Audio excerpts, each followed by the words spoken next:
Di questo regno agli aliti Agata fu nutrita, sprezzò l'umana gloria, celeste fu sua vita, serbando senza macula l'onore e la beltà.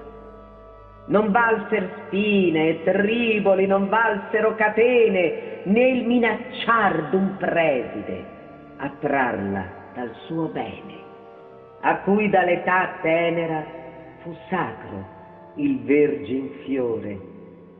Il figlio dell'infamia col labbro pien di tosco la mira allora impavido, con guardo torvo e fosco la mira, in cor di lania si pien d'ira e di terror, e tosto il cielo un fulmine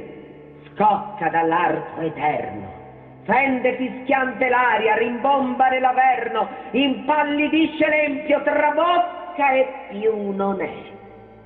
Agata, oh vecca Tania, commisera il suo stato, ella non ha chi regoli il suo funesto fato, deh, tu sua figlia, accelera ad aiutarla il pie, mira con strido lugubre, l'alma virtù la lascia, già le s'appressa il vizio, crescer vi fa l'ambascia, se a fato tal sottraggasi, sarà sol tua mestà.